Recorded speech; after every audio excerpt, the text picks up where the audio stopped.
Good afternoon. Thanks for coming. This is our final session of all these breakout sessions. We're doing the residential and multifamily outlooks. We got an awesome panel. Really, really exciting to have all these experts up here with really good information, great data, a lot of information for a very short period of time, so I'm going to keep my remarks short. I like to talk at these things, but the panel has told me not to, and Britt particularly has told me not to. I know Britt well, and he speaks frankly to me. I'm Paul Peck. I'm an attorney at Drummond & Drummond. I'm a real estate developer with LWS Development. I'm the board of directors of MEREDA, and welcome. We have really three wonderful speakers today. We have Britt Vitalis of Vitalis Real Estate, John Liberty of Reveler Development, and Elise Kiley of Legacy, right? Legacy? Legacy Properties, Yes. Sotheby's International Realty. Sorry. I'm trying to keep it short. Sorry. So really, without further ado, we'll go to Elise for her single-family outlook and recap of last year. And then we'll have some times for questions later on. We'll try to be 10 minutes each. Then we'll have a little discussion, and then we'll have some questions at the end.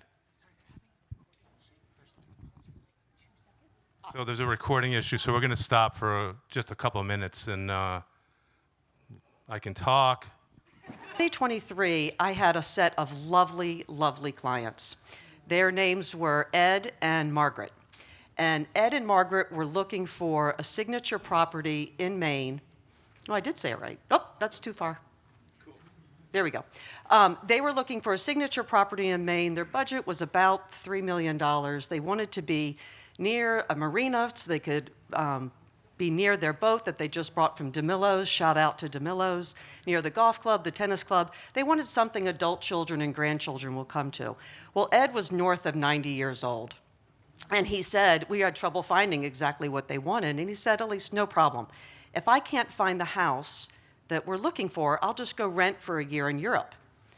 And I was like, wow, okay. And he said, yeah, I'm going to ski. And Mike LePage said I could recycle this joke that I said last year. I said, Ed, you're going to ski in Europe? Wow, I'm a little worried, a little impressed. And he said, no, I'm not going to downhill ski. I'm not going to cross-country ski. I'm going to SKI. I'm going to spend the kids' inheritance.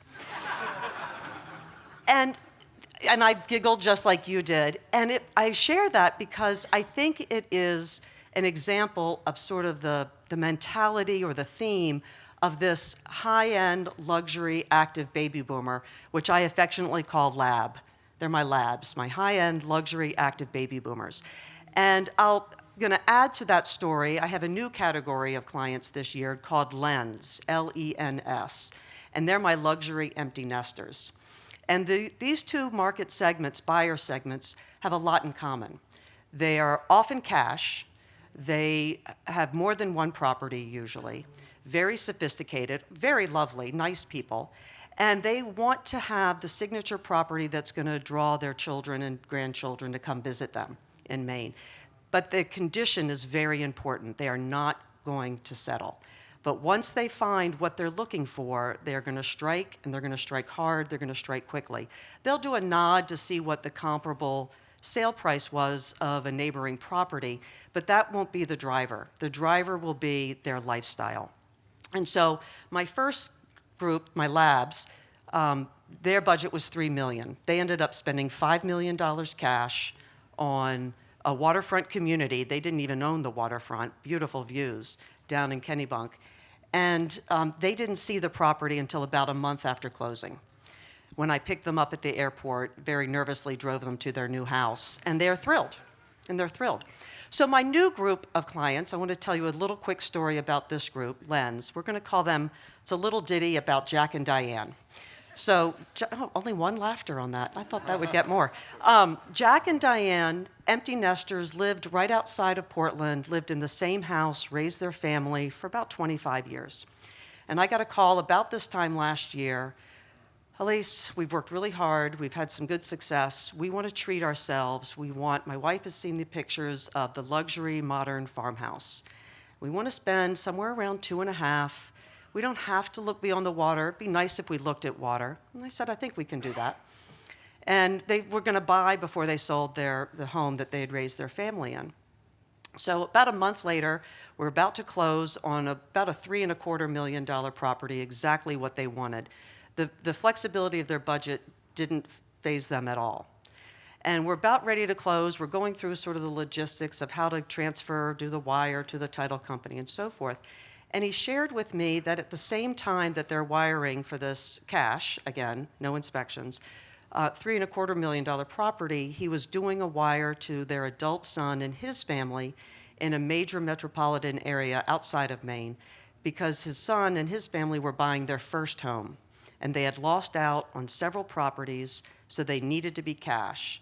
So this, Jack and Diane, my lens, my luxury empty nesters, decided they were going to gift their son a significant amount of money. It wasn't the entire $1.2 million entry-level purchase price, but it was the vast majority of that. And I share this because I think this is illustrative. And this is not just a one-off example. I have several clients with a very similar pattern. And I know there are a lot of residential advisors and brokers out here. I wouldn't be surprised if you've experienced similar situations. And I share this because these labs and lens are, by going in hard cash, not really so mindful about the value of the property next door, they are not only making that part of the market very competitive, because there are a lot of them out there. In the buyer pool today, there are a lot of those buyers out there.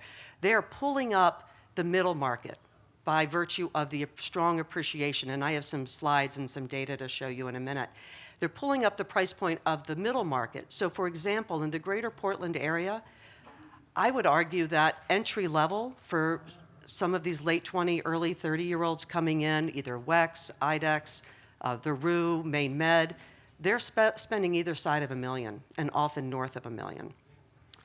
So what does that mean for the entry level and affordability? Well, we all know what it means. It's increasingly difficult for those first-time home buyers unless you have a lab or a lens as a parent or grandparent.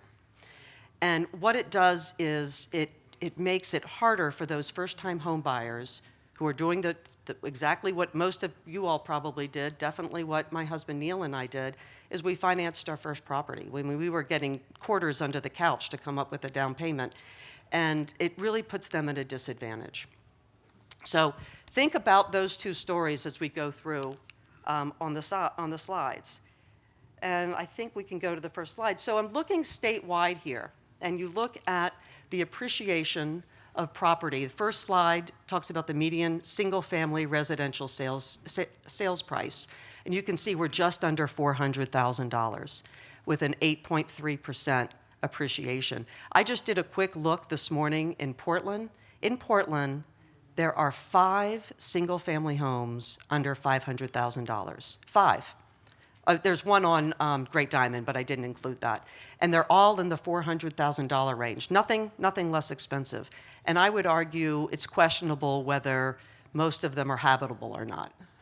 Most are probably not habitable. That's an extreme. I mean, $500,000 in Portland as an entry level. And then you go down to, you look at the sold single-family residential listings, and we have an increase of just under 5%. And then our volume, you can see, has increased by over 13.5%. And particularly if you look at the sold number of listings, you will see that's a bit of a change. So when we look at Cumberland and York counties in just a minute, you'll see the trend lines. But we had been going down in inventory, and we now have a slight bump up. And there are probably several reasons for that we can talk about in a minute, but we can go to the next slide. So I call this the COVID tail, and I'm showing you 2019 through 24. I left off 20 and 21 because, frankly, the slide was looking a little cluttered.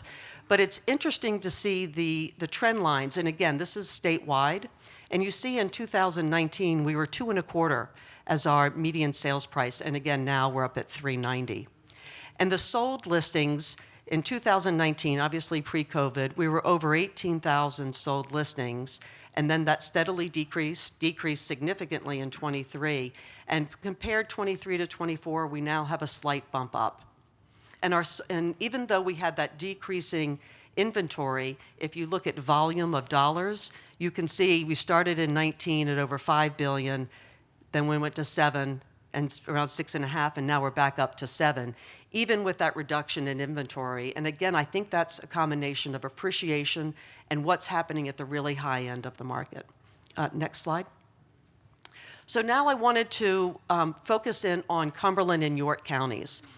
And the blue line shows you the new listings starting from 2017. And you can see we sort of bump along, and then COVID hits, and we have this drastic reduction in new listings.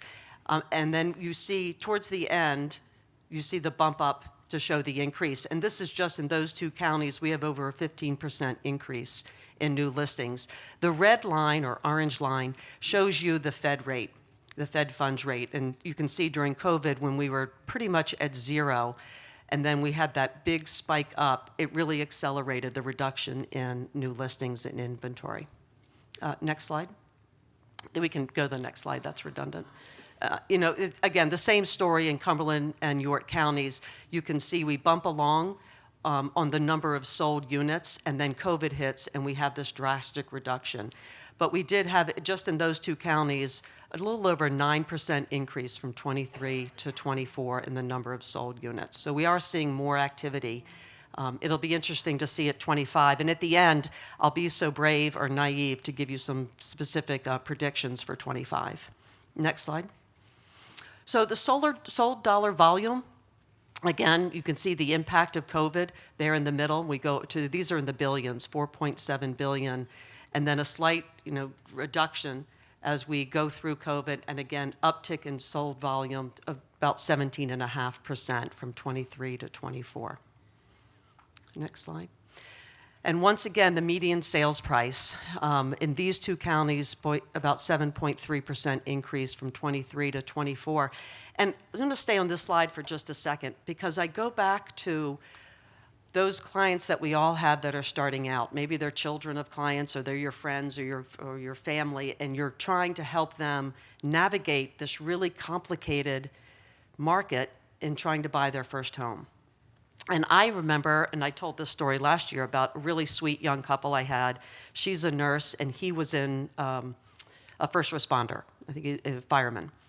And they were coming into the buying market right at COVID, and they kept thinking, we're going to wait for the COVID crash. We're sure there's going to be a COVID crash, and then we'll swoop in, we'll be brilliant, and we'll buy at the bottom, and that will be perfect. And it kept not happening and kept not happening, and it still hasn't happened. And it's almost like the market is this train, and if you have clients that are waiting for the crash, waiting for the interest rate reduction, waiting for something, the train's gone. You're not even on the caboose anymore. And every year it gets harder and harder for that buyer segment to get into the market, which is incredibly frustrating, incredibly scary, incredibly sad, because as we all know, real estate is one of the ways you can achieve some financial independence and perhaps wealth. And this buyer group is being locked out from no fault of their own, locked out of this real estate market. And I think it's incumbent on all of us to help them navigate through different ways to get into the market. Okay, next slide.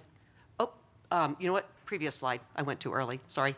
And one of the frustrating things for those first-time home buyers, especially if they're financing, they're looking at interest rates on either side of 7%. So they're in an appreciating market. They didn't buy 2 years ago, 3 years ago, and now every year it gets even that much more expensive. Compare that to their competitors who have Labs and Lens as support networks who can lend them cash. When you're cash, you're immune. You don't care what, you almost hope it's a high interest rate because that reduces your competition as a buyer. And so it's incredibly frustrating. And Sotheby's International Realty did a survey this year. And of the Sotheby's International Realty real estate advisors around the globe, 75% of those advisors' clients bought with cash. So interest rates are important, but there's a certain segment that's immune to the interest rates. Okay, so where are all these people coming from? All these nice people coming from? I think we have a sense in Maine that we have all these out-of-staters coming in for California, New York, and Boston, and they're coming with all this money. And well, they are, but the vast majority of the people who bought last year are us. They're Mainers, almost 70%. They chose to stay in Maine, which is a great indicator for all the reasons that Chris this morning mentioned, which was fabulous. And then you go down, look at Massachusetts. Nobody's even in double digits. Just under 9% Massachusetts, New Hampshire under 5%, Florida just over 2%, and then New York at almost 1.5%. And it'll be interesting to see what happens given some significant natural disasters this year. I mean, how many people are going to be leaving California after those awful wildfires? We won't get all of them, but we'll get some of them. And we're so small that it only takes a few buyers to have a significant impact in our real estate market, in our community, frankly. This next slide I love. So this is, where did the single-family buyers come from in 2024? What I love about this, it tells you, I know it's too hard to read, but it gives you the exact number of buyers that came from different states. And just like last year, every state is represented. I mean, there are people that were sitting in North Dakota last year saying, let's move to Maine. And there were 10 people in Alaska saying, let's go south. I mean, to me, that's really interesting. And of the 166 buyers that came last year from California, I'll be very curious to see next year if that number increases. Does that increase based on if we have an environmental event? Will that increase Maine? And the reason that they're coming to Maine is exactly what Chris talked about this morning. It's a lot to do with the people in this room. Maine has a terrific brand. People that go to school here, they want to come back. If their grandparent had a seasonal camp here, they want to raise their family here. And we have great companies that are drawing them. And as importantly, we have great lifestyle. The restaurants, the cultural activities, the outdoor activities. And I see that only continuing and growing, particularly with things like the Rue Institute. So next slide. Okay, so this is really, really interesting. So I wanted to look at the impact of the high-end market from 2000, I'm at 15. Oh, dagnabbit. Okay, here we go, really quickly. You're doing great. 2019, those units that with a list sale price of over $1 million, we had 307. Go down to the bottom at 2024, 1,150, almost a 4 times increase in the number of properties sold over $1 million. Let's leapfrog, because I am taking up too much time. Let's look at over $5 million properties. In 2019, 5 properties sold in Maine over $5 million. If you were a real estate advisor and you had a $5 million sale, you were buying a new car, you were buying a boat. That was a significant deal. Last year, 21, 4 times increase. And I'll just go, the 2 million and over went from 60 to what, 237. Again, a 4 times increase. I think it's this high-end market that is having a significant impact on the market. I'll say, some interesting sales. The first one on the left in Portland, sold for $1,066,000. This was on Brackett Street in Portland. I think 4 years ago, $500,000-$600,000. Shout out to Heather Shields who had that listing. She did a great job. The one on the right, Kenny Bunkport, that sold for $12 million, record-breaking, highest sale in the state of Maine, except for one that sold in Knox County above it. Shout out to Bill Gaynor from Legacy Properties that had that. And the one on the bottom sold for about $3.25, had a list price of $2.6, and I had the buyers on that one. Linda McDonald had the listing. Really interesting to see this appreciation in different parts of the market. I'll save my predictions for our discussion because I've taken way too much time. Take this. Can I give you this? You want me to do yours? Yeah. How do I do it? The green? Green forward. Yeah. Thanks, Elise. I'm not going to let you go first again. You were so well spoken. That was incredible, and I'm glad you took the time you did. I think I'm going to be a little bit shorter and maybe a little more confused. I don't have a leader slide here, so my graph's up there. But before I start talking about the data in the multifamily market, I'm going to say, a few of the points I'm going to try and touch on are that we're really getting some mixed signals in the multifamily market. Really over the last couple of years, we're seeing price increases slow down. We are seeing an increase in the properties that are not selling and getting pulled off the market. A lack of owner occupants, like where did they all go? Interest rates obviously are staying high.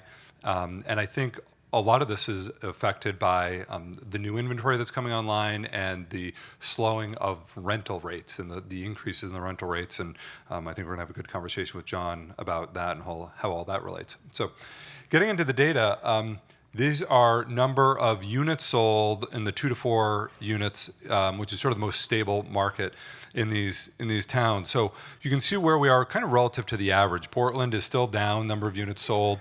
I don't have these numbers up there, but it's actually 81 in Portland. Saco and Biddeford up a little bit, 71. Lewiston, Auburn, 112 units sold. And I think this volume of sales, this number of sales, is similar to what Elise was seeing. It was sort of a level. It jumped up during COVID in 21, and then it's really fallen back down and is starting to maybe crawl back up to a more normal rate. Okay. And the smaller markets in Westbrook, South Portland, and Topsom and Brunswick show a similar thing. Again, these are much smaller markets, fewer transactions there. Topsom and Brunswick has sort of moved the least. It's the closest to average. That is a very small market, but a lot of interest from buyers being there, so I'm not surprised to see that number up. But let's go to the next slide, which is the price, which is what's the most interesting. Portland is still up, but barely. 2% increase in Portland. And so I think we were really feeling that this past year. We were not still increasing prices. You're not going to get more than you were getting the year before. Saco and Biddeford was up 9%, still very healthy. Lewiston, Auburn up 13%. So sort of this change from Portland, maybe Saco and Biddeford selling a little more, is still pretty active, and Lewiston, Auburn is still the most active. Now, I don't have up there on the slide, but I did calculate the change from 2019. So Portland is up, that light blue bar on the left to the green bar on the right, up 61% in those 6 years. Saco and Biddeford is up 98%. Lewiston, Auburn multis are up 156%. These are some staggering numbers. I don't know if it's going to continue. We will see. But clearly a change there. And so the easiest way to think of it, because the numbers aren't there, is Portland is up about 50%, Saco and Biddeford is up 100%, and Lewiston, Auburn is up about 150%, if you want to think just round numbers. So pretty staggering. To break it down to Portland 2 to 4 unit sales, this is a big market. Again, kind of mixed signals. 2 units are up 7%, but 3 units are down. I think this may be the first time I can remember. Maybe they're down a titch last year.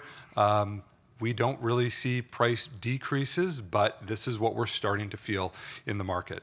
It makes sense. Portland is rent controlled. Interest rates are 7%, not 3%. Frankly, this is a trend we would have expected to see a couple of years ago, but it seems like it's finally getting absorbed into the market. And 4 units are pretty much level at 2%. So in splicing Portland one more time, looked at multi-units selling over $1 million. We'd met with a couple different clients in 1 week. Each had bought their multi-units, very nice properties, just 2 to 3 years ago, each for just under $1 million. And I said, well, what are you hoping to get for it now that things have changed in your life and you need to sell? And they said, well, we're thinking 1.5. I said, so you paid $1 million, less than $1 million a couple of years ago. Now you're thinking 1.5. I said, I got to go look at the data. Maybe. We know the high end is strong, and the high end is strong in Portland.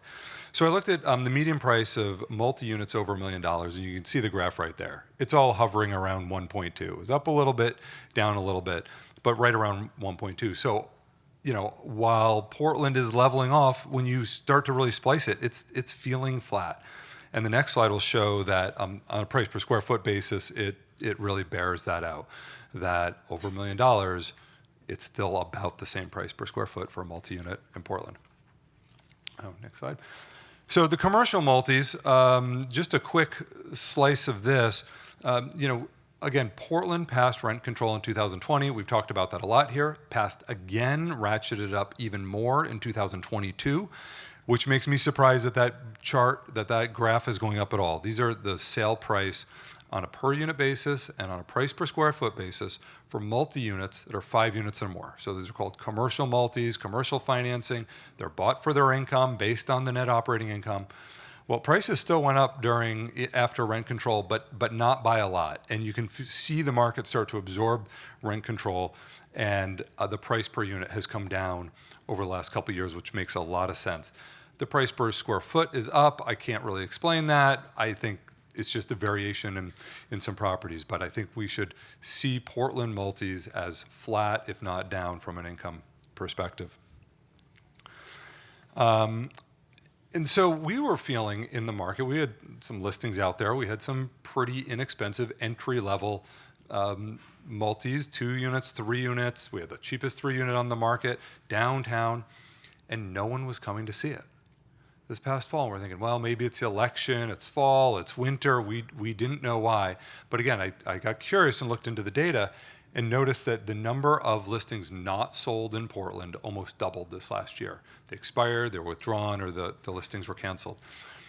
Also in Lewiston Auburn, that number increased. So I can't explain why that is. The prices are still going up in Lewiston Auburn, but also more properties are not selling. So again, part of the mixed signals we're starting to see, maybe a little less buyer demand, maybe things leveling off, but this is really just another indication of that dynamic. Last couple slides are on Lewiston Auburn. Just breaking their units down, 2 units, 3 units, and 4 units. Still up. This makes sense. They were up 19% overall. When you break them out, 2 units are up 10%, 3 units are up 17%, and 4 units are up 7.5%. And the next graph is really the most striking of Lewiston Auburn. It's going to make us all wish we had bought back when the line was really flat. This is really a different perspective of the same data. So this is median price in Lewiston Auburn, starting back in 2017. This is a tool out of the MLS, and it was flat, flat, flat, and then it just shot up, and now the median price is over $375,000 in Lewiston Auburn. So the question is this going to continue? I don't know. It's hard to imagine it's going to keep going up at that same rate. Often you see you get the big bump and then things level out. Will some air come out of the market? I don't know. I think, again, we're going to have some good conversations with John, thinking about all the inventory that's coming on, what that's doing to rental rates and supply too. So thanks so much. I'm going to pass it over to John. All right, a lot of good information there, guys. I have 3 slides, so I might be a little quicker, maybe 4 slides. So John the Liberty, CEO, Reveler Development. We are developer, owner, operators of multifamily mixed-use property, focused mainly here in Greater Portland. We own and operate, we manage almost 2,000 units here in Greater Portland in various mixed-use property, commercial, retail. We syndicate all of our deals. Nowadays, we do larger scale multifamily deals. Every deal we do, we go out raise money with the help of our good partner Joe Porta Capital. We go out, raise money, get a separate ownership group for each deal we do. So recently, in the last 4 years, we have some projects we delivered. We've delivered 4 larger projects, scaled projects, and about 550 units in Greater Portland. This is one of them here. This is the Armature. This is Class A kind of lifestyle luxury apartment building, top of market product here in Greater Portland. And so I think the trends we're seeing since COVID, 2020, March 2020, I think is really when COVID started. We started delivering projects end of 2020, right? And so we delivered the Armature, part of 350 units that we delivered in Portland, another 200 in Biddeford. And what we've seen is the trends remain pretty consistent among our renter demographics and the trends that we're seeing in general since that time, which is kind of interesting because in 2020 there was a big spike of population in Maine in general, particularly York and Cumberland County. It was over 2%, I think, net in-migration that year. And since then, things have kind of leveled off. 21, 22, 23, 24 have all been, 0.5% to 1%, I think, is kind of the stable net population growth that we're experiencing now. However, in all of our projects, the lease-ups that were in the first generation of the 550 units we've leased since COVID, they're all very similar. I mean, we're seeing 35 to 50% of our renters coming from out of state, typically with better paying jobs than their main counterparts. It's important too that not all the out of state renters are coming and working remotely. A lot of them are actually getting good quality, high paying jobs here in Maine, which is great. But yeah, and so I think now what's happening is next week we're delivering, oops, sorry, going the wrong way. Next week we're delivering the Eddy in Biddeford, which is 250 market rate apartments. And early leasing trends are staying consistent with the post-COVID trends that we've seen since 2020, which to us, I think we kind of expected it in-house just from our kind of proprietary 1,800 unit portfolio data that we have. I mean, we weren't surprised by the trends of that we're seeing now at the Eddy, but it's always a good feeling when you have 250 apartments and you have to lease them and people are leasing them. So another, I guess, trend I wanted to touch on was just the kind of the glut of apartments that came on in 2024. Historically, from 2016 to 2023, the average market rate apartment deliveries in Greater Portland were less than 500. Mostly, counting mostly the scaled, 50 unit and over type of product. But in 2024, Greater Portland had about almost 1,000 if you add everything up, which is unprecedented. 600 of them came right in downtown Portland. So these are, that's significant numbers for this market. And I think what we're seeing is a little bit of softness in existing higher priced product. That product is kind of feeling the brunt of all the new product of 2024, particularly kind of November, December, January, the off season for leasing. We saw a little bit of vacancy uptick and a lot of that kind of, it's the existing product that's nice, but now, the new product's coming on, and for a couple $100 more, renters can have, a fully amenitized place with brand new apartments, and we're seeing a lot of renters very willing to pay the $200 to have the better product. So I think going forward in 2025, I think we're going to kind of go back to the norm of 2016 to 2023. A big reason for that is Portland's new inclusionary zoning is now in place. So a lot of the apartments delivered in 2024, 600 of them coming in Portland, were subject to the old inclusionary zoning standards of Portland. I think you're going to see little to no deliveries in Portland this year, if my knowledge is correct. But I think we'll see, some scaled projects in and around Portland, and that'll be kind of the full amount of product you're seeing coming online in 2024. So I think I'd expect kind of that top end of the market to normalize a little bit going forward, 2025, 2026. I think that's really all the information I'm going to give right now, but we can get into the program. I got a couple questions, then we'll open it up. We had met 3 times probably before this to get this amazing conversation going, and we talked about it's been touched on, but we talked about how the market is sort of pushing people out of Portland, or the Portland area. There's no starter homes under $600,000, and how that impacts both other markets for home ownership. People are moving to other markets further away, and also how it impacts the rental market. You can't buy a $600,000 house, so maybe you want an amenitized apartment building with a pool. And so I want you all to talk about that a little bit, if you would.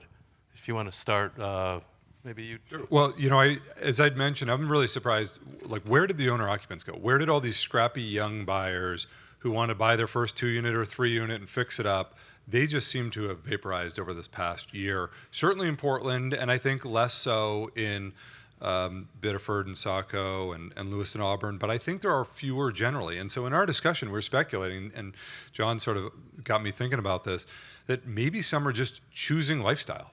And they are just choosing to rent because there are definitely young people filling up all these new units that are coming online, or they're going to hold out and try and get the starter home and have the parents give them money. But I'm scratching my head a little bit about where that segment is, because we certainly hear a lot about the challenges of those young buyers buying their first home.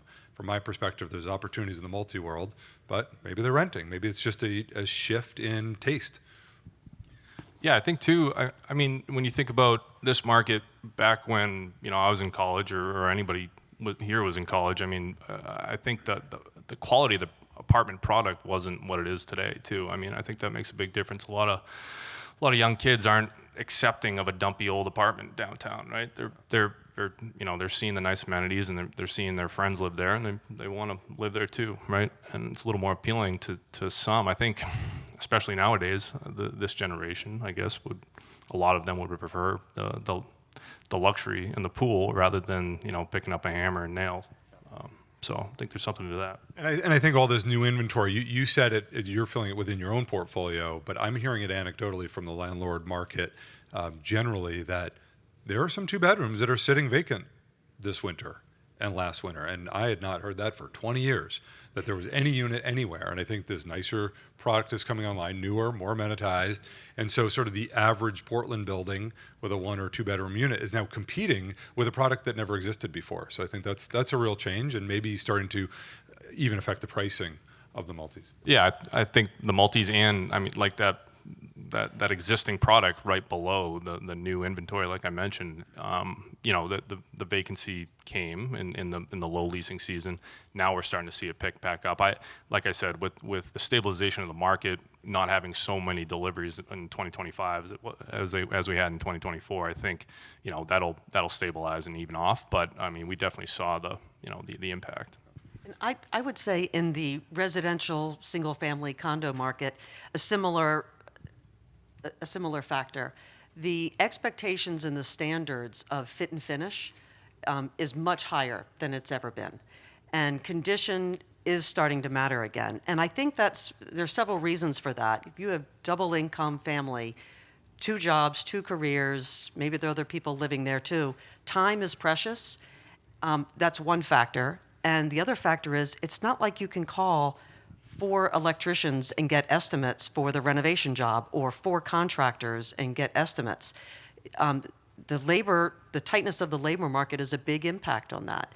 If you're lucky, you might get one to show up and give you an estimate, and then you're grateful and you either pull the trigger or you don't. So I think that's another factor in the condition of the property is having a big impact. And those properties that are a little bit under are going to sit. At least, what do you see, though? If you have a first-time home buyer that can't find anything within 5-6 towns do you see them moving into one of John's luxury products, or do you see them moving out to Lewiston Auburn, to Biddeford?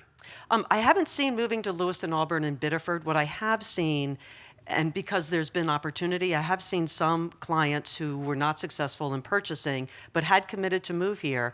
They're looking for a single-family rental, or if they're just 1 or 2 people, they might go to John's, and I'm always recommending Armature to clients. But if you have a family, that can be tight. But I have started to see a few more single families come up for rent, and maybe that's somebody who's going abroad or taking a sabbatical or not quite ready to sell yet, and so they're going to rent their house for a year. So I have at least 2 clients this year that done that. Well, and on the single-family house rental, someone came up to me today, a property manager, and said anecdotally, they've seen about 20 houses where folks came here during COVID, bought the house, paid a lot for the house, and now maybe they're not staying here, but maybe are not going to sell the house, or maybe even underwater on the house, and are coming to this property manager to rent it and hoping to get $6,000 a month for their single-family house. And the property manager is saying, there's a rental market, but it's not at $6,000. Well, So we are just feeling some of this tension that came in through COVID, and now as things are shifting back, it's sort of resettling. I 100%, and I think some of those people got a 3% mortgage. And now they're going to move to Boston, New York, DC, wherever, and they're going to face either side of 7% mortgage. If you have a 3% mortgage, that's a tough thing to give up. So keep the house, keep it as an investment property. Maybe you'll move back, but maybe you don't. But you could cash flow on that for less than $6,000 a month. Yes. I think that's some of the tension, though, is Yeah. that they're needing more than maybe the rental market is bearing right now because there are other good options out Yeah. there. You don't need this sort of average house.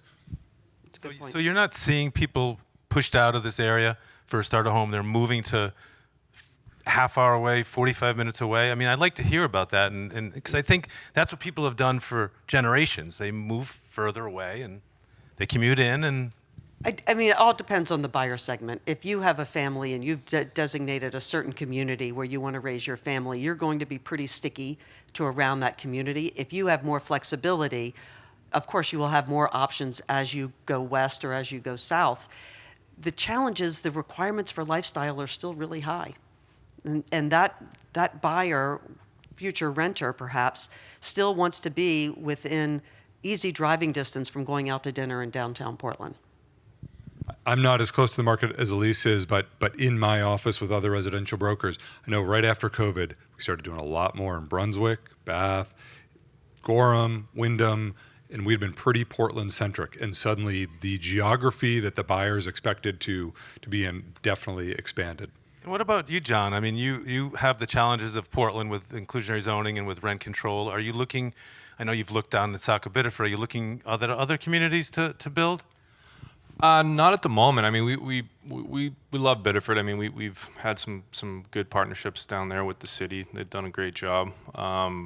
Right now, our focus is, our master development plan in Portland, which, with the inclusionary zoning stuff, we've tried to figure out ways to build market rate housing, and we're part of that is going through planning on this scaled master development plan, figuring out ways to creatively navigate IZ. So we're kind of focused on that. We're trying to build up 800 apartments in downtown Portland.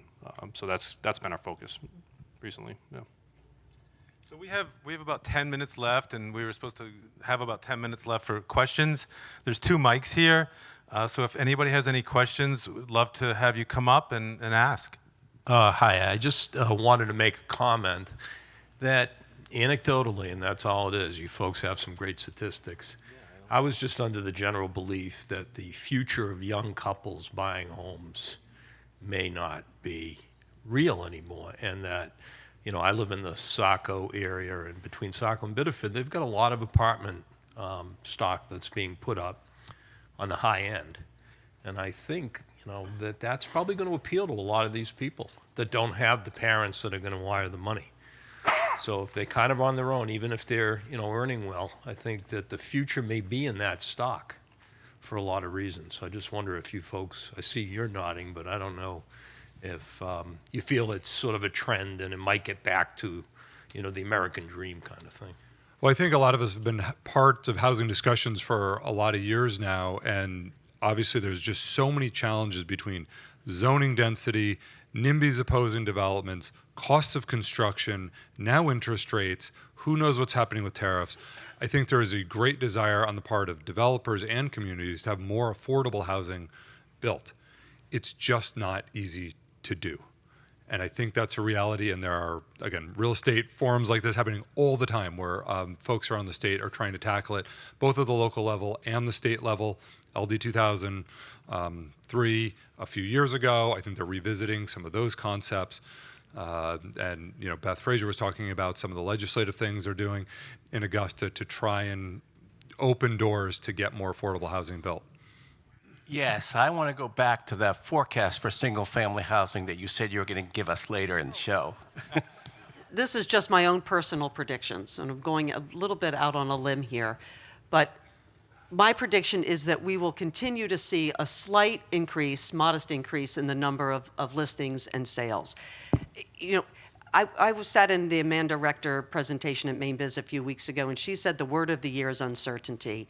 And I do agree with that. There's so much coming at us. But assuming somewhat status quo, I think we'll see the trend line be gentle up. not significantly up, and I don't think it will go down. I think we will continue to see appreciation in single-family prices in the, I'll even go out and say 8 to 10%. And that's in Cumberland and York County, not statewide. I think statewide it'll be a little lower. Because I continue to see strong buyer demand here, and we have limited supply. So that's the reason I feel that way. And again, I think we will see a strong growth in the luxury high-end market. I mean, what is that transfer of wealth from baby boomers? It's like 84 trillion or something. It's a massive amount of wealth. And we're starting to see that transfer while everyone is still living and helping adult children. So I think that will continue. I think the lens buyers will continue to be a strong force, just like the labs. And unfortunately, affordability will continue to be an issue. And I just don't know the solution to it.